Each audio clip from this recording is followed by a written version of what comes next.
Buenas noches con todos y todas.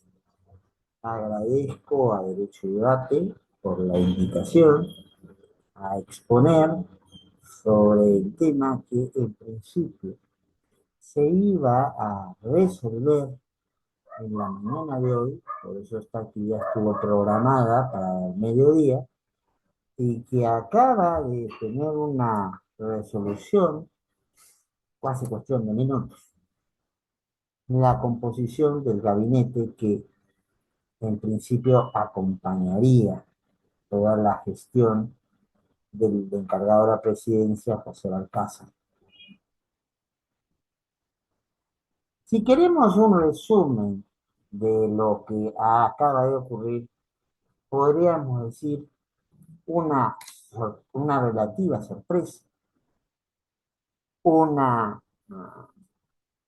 composición profesionalmente con algunas caras interesantes, pero políticamente mal lo mismo. Me explico. Vamos viendo punto por punto.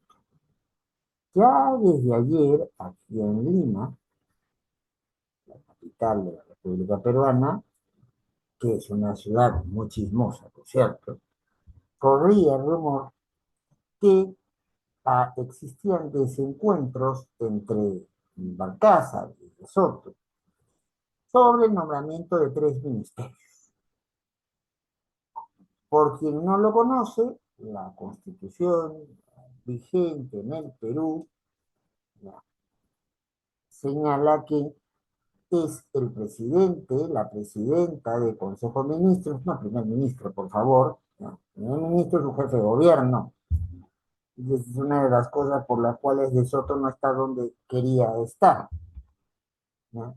Hace una declaración hace cuestión de unas horas diciendo todo va viento en popa, me quedo en el cargo, porque yo soy solamente el jefe de gobierno, el que decide si viajamos a Arequipa mañana o no, es Balcázar, no pues, con todo respeto a Hernando, conozco hace muchos años, no es, en el caso peruano, jefe de gobierno, no hablamos de un primer ministro, hablamos de una figura parecida a la que ha tomado Argentina con su reforma de la Constitución de 1994. Tenemos a alguien que coordina al gabinete y que da cuentas a quien preside, ya sea por elección, por sucesión presidencial o por encargatura del Congreso.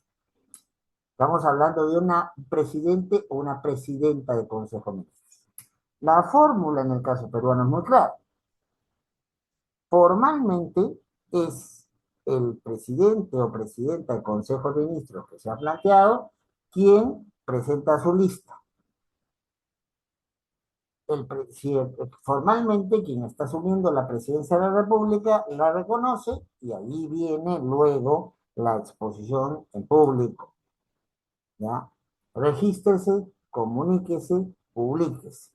Primero lo ponemos en los papeles correspondientes, lo ponemos en los papeles correspondientes, luego informamos a la comunidad y vamos a tener una edición especial del diario oficial o en la edición de mañana vamos a tener la consignación de eso.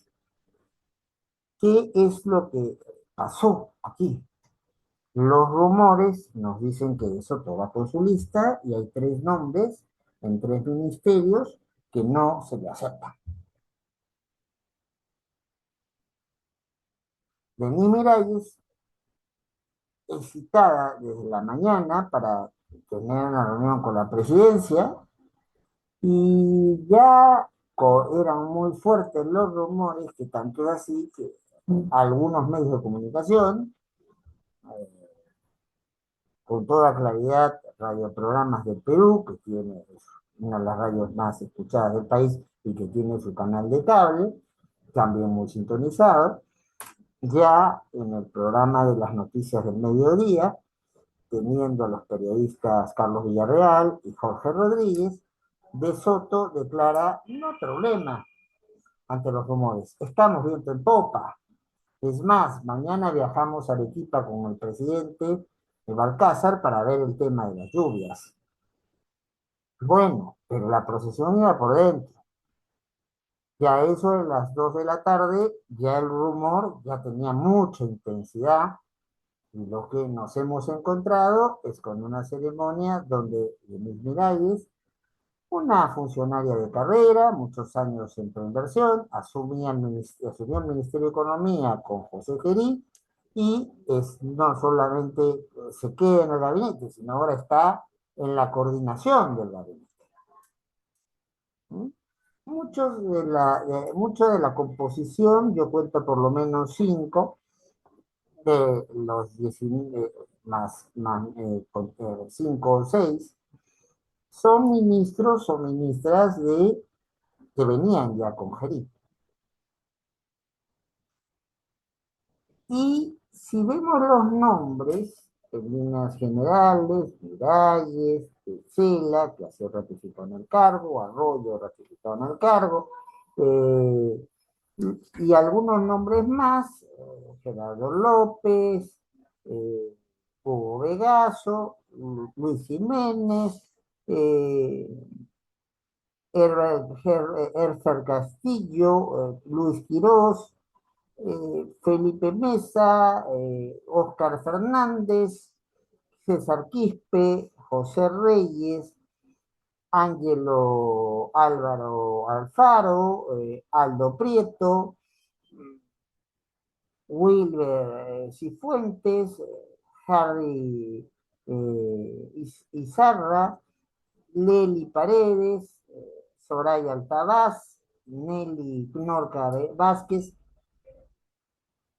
Son gente que ha estado mucho tiempo, la mayoría en la función pública,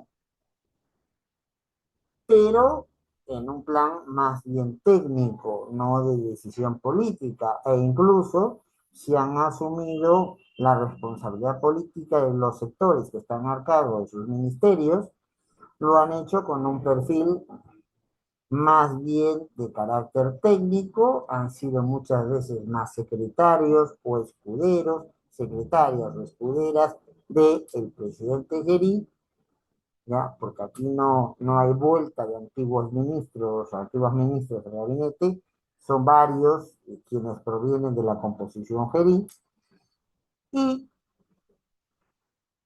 no puedo yo negar que hay personas que conozco y que tienen una capacidad profesional óptima o tengo referencia de capacidad profesional, para no incomodar a nadie, no voy a decir de quienes estoy pensando, pero si vemos, si la intención era hacer un contrapeso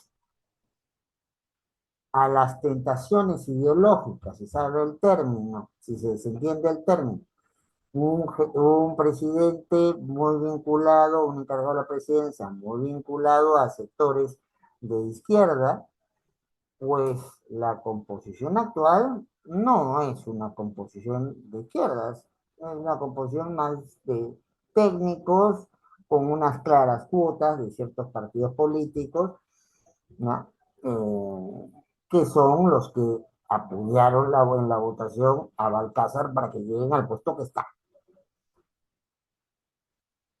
Pero en ese efecto, entonces, al temor que se tenía de que esto fuese un gabinete de izquierda radical, si quiere de izquierda moderada, en realidad es un gabinete más de técnicos y técnicas. En ese sentido,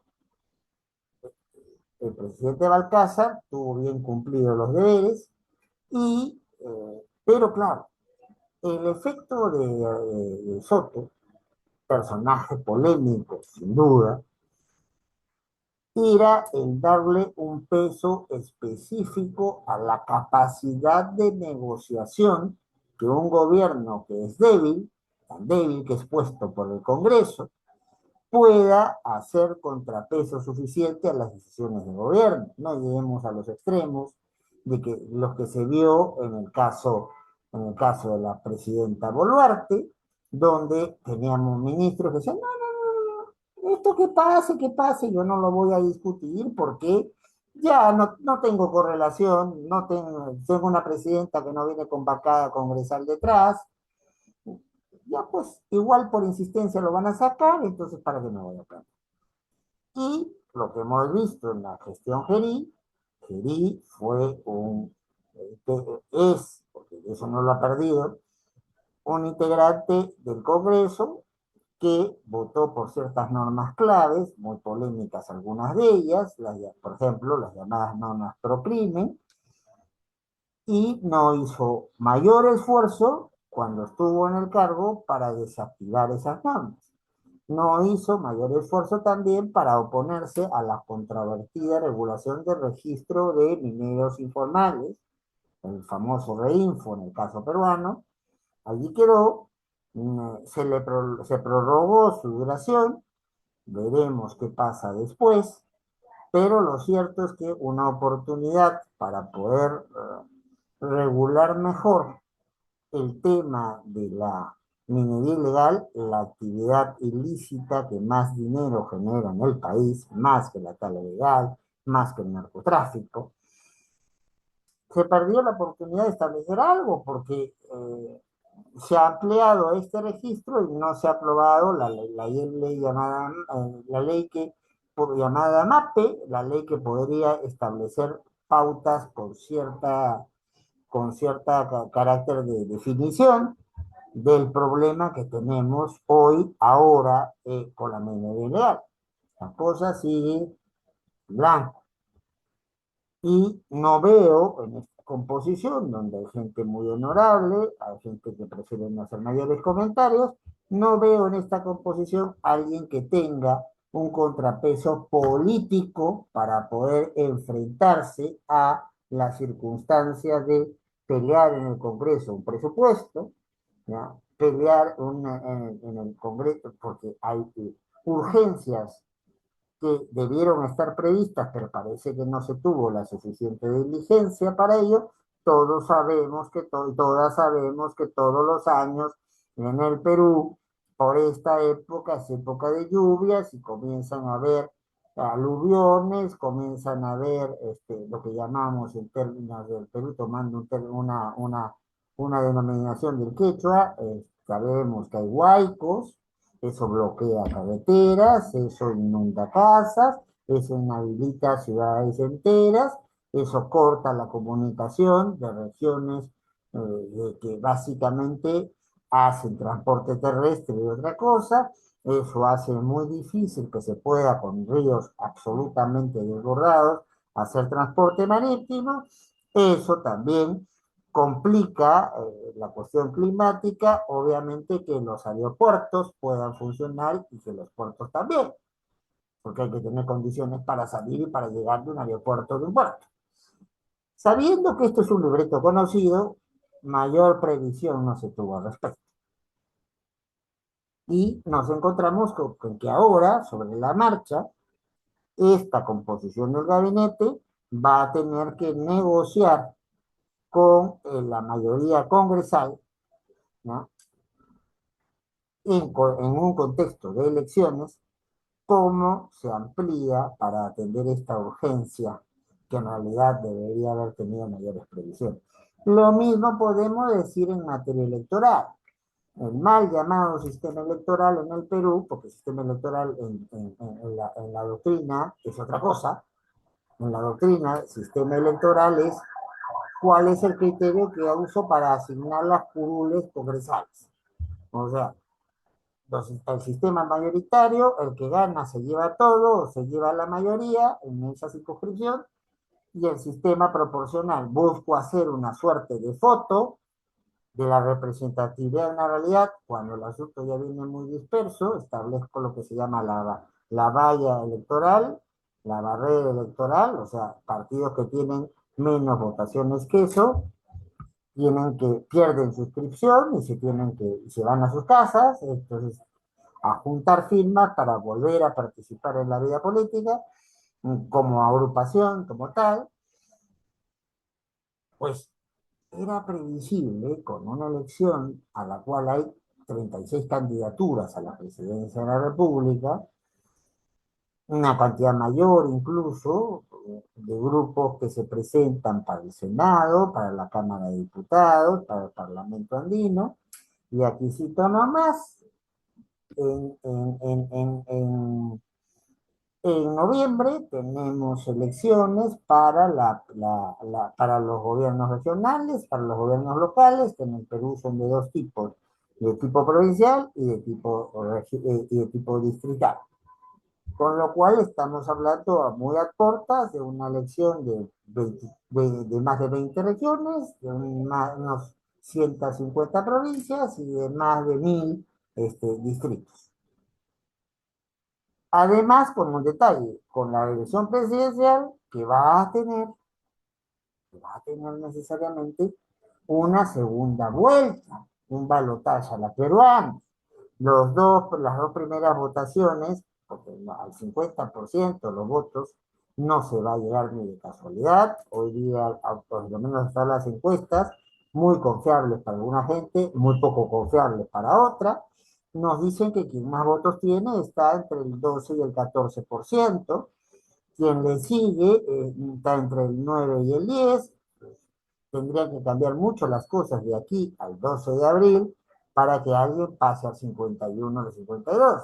Lo que está en discusión básicamente es que va a ir a una segunda vuelta presidencial de las dos primeras mayorías en votación, y eso es lo que se va a jugar en este tiempo, y eso va a significar que haya una nueva votación en junio para decidir quiénes entre las dos agrupaciones que hayan conseguido más votos disputen la presidencia de la República, ahora no en candidatura, sino en nombramiento. Estas son papas calientes, son ahorita. Y para eso se tendría que tener un gabinete, sí, con un perfil técnico, sí, con gente que tenga capacidad de gestión, en un país donde hay serias deficiencias en todos los niveles de la administración pública, lo que es gestión, ¿no? Hay parte del presupuesto que no se gasta o que se convierte en devengados, o sea, se pasa para poderlo gastar en un tiempo posterior y así no perderlo, o nos acordamos de los pensionistas y las pensionistas para darles el dinero correspondiente, ahora sí, porque claro, tengo que aparecer gastando, ejecutando el presupuesto que se me ha dado. Bueno, pero una cosa es asignar de un presupuesto que no he podido o no se han dado las condiciones para que o no he querido correr riesgos para que se gasten regularmente. Otra cuestión es, pues, asumir la responsabilidad de plantarse a un Congreso que es mayoritario y al cual le debemos el puesto, ¿no? Para exigir que haya coberturas presupuestales a temas que están tocándonos la puerta ahora mismo. Y eso sí yo veo como un problema en este lado. De Soto, con todas sus contradicciones y dificultades, tenía un mayor peso específico, no profesional, ¿ah? No voy a discutir la calidad profesional de la señora presidenta del Consejo de Ministros, pero sí un peso político propio. Ahora, que en el pulso que hubo entre ayer y hoy, de Soto, eso lo sabremos con certeza, se fue o lo fueron, ¿no? Lo cierto es que lo que sí ya se conoce es que quería poner a 3 personas a las cuales Balcázar no aceptaba. Entonces, vuelvo a lo mismo. La sorpresa de que De Soto no sea el presidente del Consejo de Ministros no es tan sorpresa. Ya venía corriendo el rumor.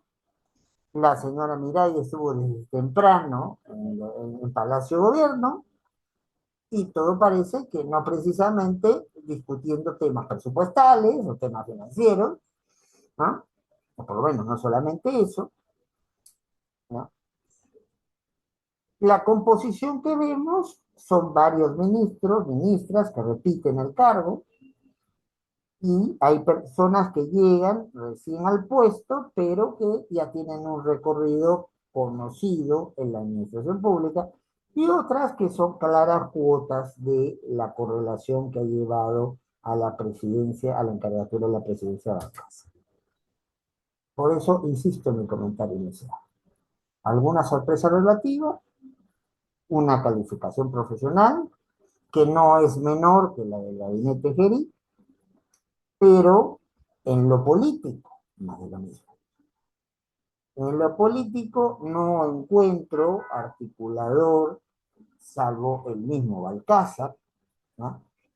Que tiene problemas y cuestionamientos que ya están comenzando a ser difundidos en todas partes, lo cual disminuye su capacidad de acción, de por sí disminuida porque es alguien puesto por la mayoría de ese momento del Congreso. Entonces, no veo en esta lista alguien que sea un operador u operadora política de nivel como para con un Congreso al cual se le debe el puesto se le puedan exigir cosas.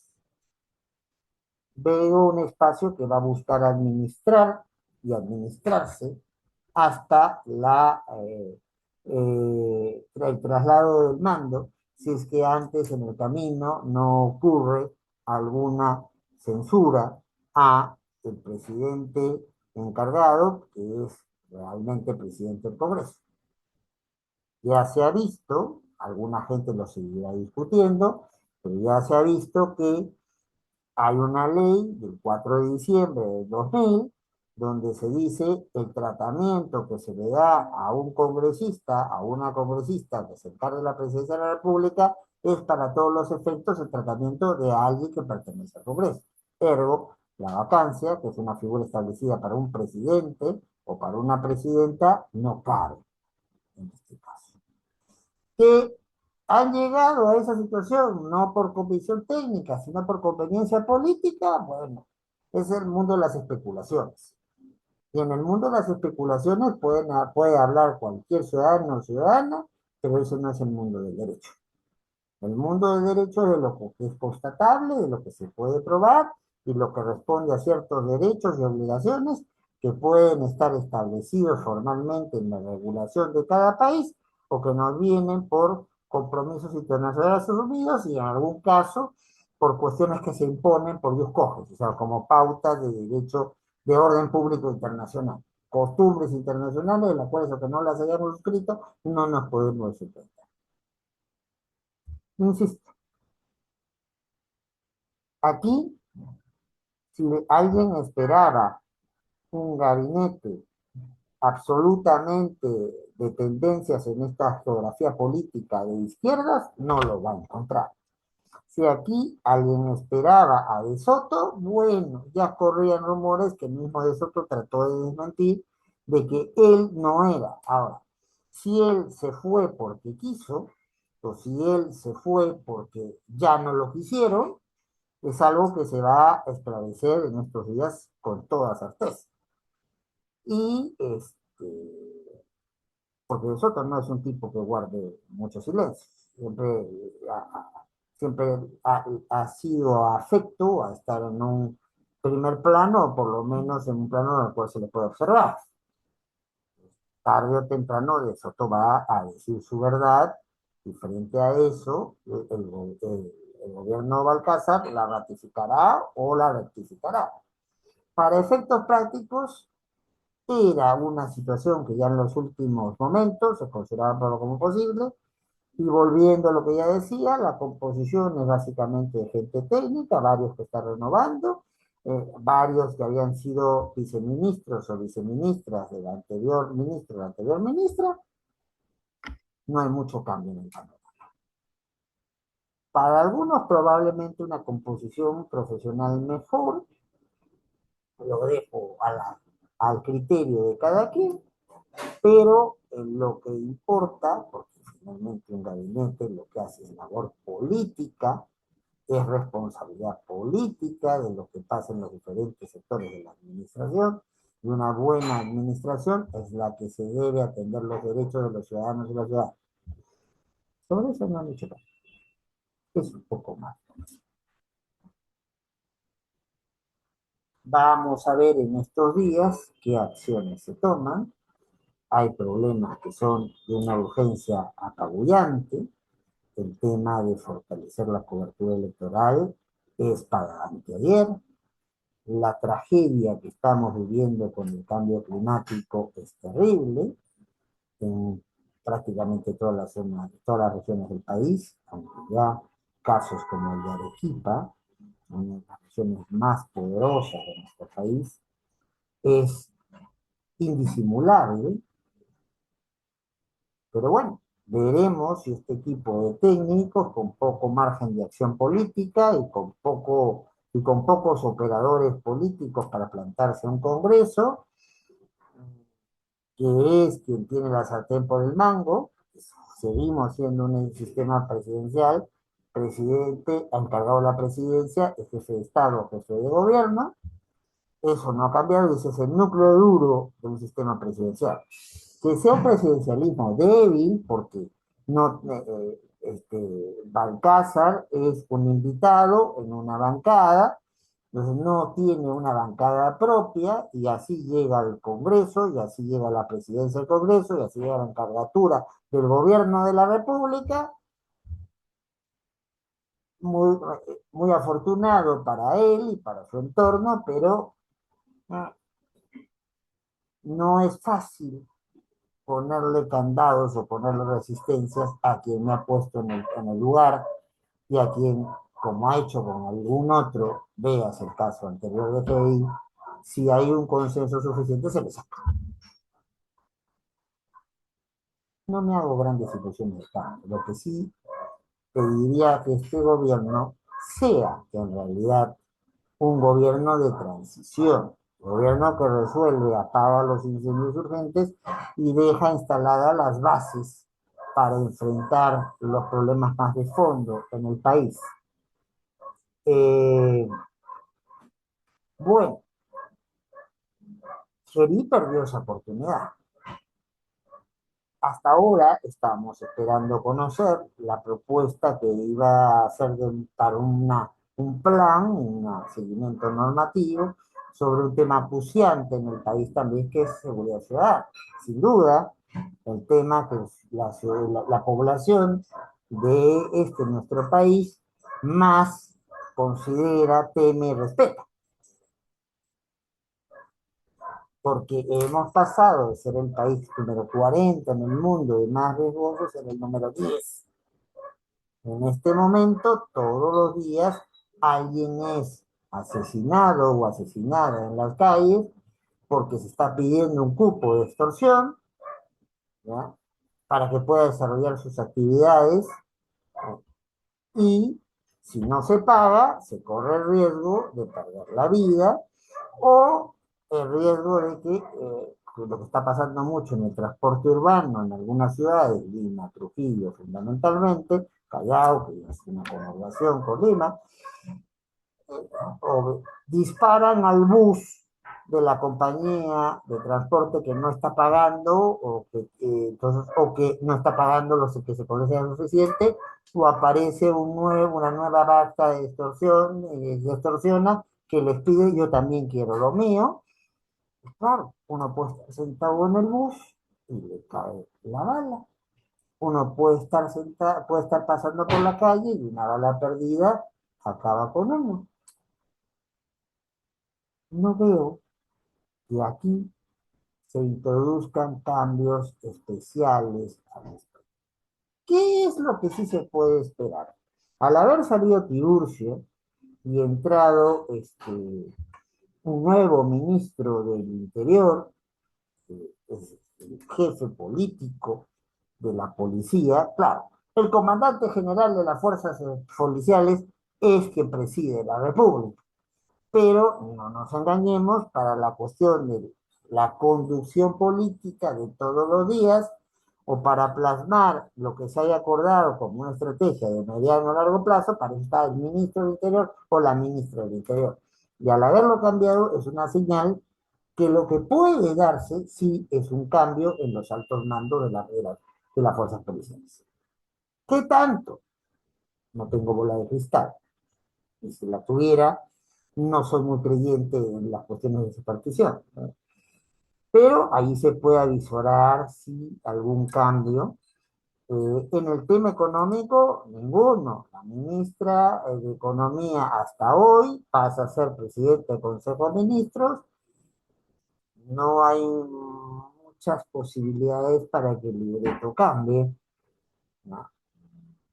Pero sí me preocupa y mucho que no veo un gabinete con reflejo político, con nervio político, con capacidad de enfrentar coyunturas más político-partidarias o eh, posicionarse en un escenario de la política internacional con claridad. Porque eso de lo que hemos estado haciendo en la coyuntura inmediata no es una doble negociación, es un doble alineamiento y eso no se sostiene en el tiempo. No puedes contestar a los Estados Unidos y a China todo el tiempo. Tú lo que tienes que hacer es aprovechar tus ventajas comparativas, la ubicación del país, los problemas que genera la minería real, los problemas que genera el narcotráfico, aprovechar esas ventajas, el problema de la tala ilegal, que puede terminar acabando con buena parte de la Amazonía, que es el pulmón del mundo en este momento, y desde allí plantear una verdadera negociación, que es yo expongo unas cosas, pero las converso contigo y establecemos un punto de acuerdo.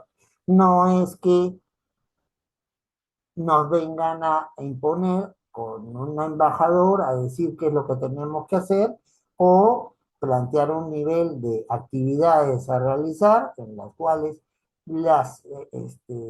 algunos de los proveedores y proveedoras del Estado, bueno, tienen nombre y apellido y no precisamente con la grafía que nosotros utilizamos, sino con la grafía de China. Entonces, frente a eso, a ver, Hugo de Sela, no dudo de su capacidad, pero una cosa es un embajador que tiene visión política y otra cosa es alguien que toma decisiones políticas y negocia posicionamientos políticos.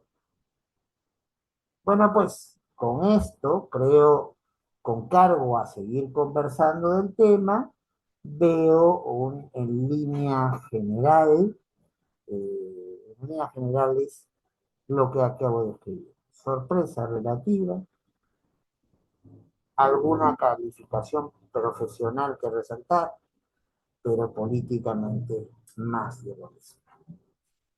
Muchísimas gracias a Derecho y Debate por haberme dado esta oportunidad.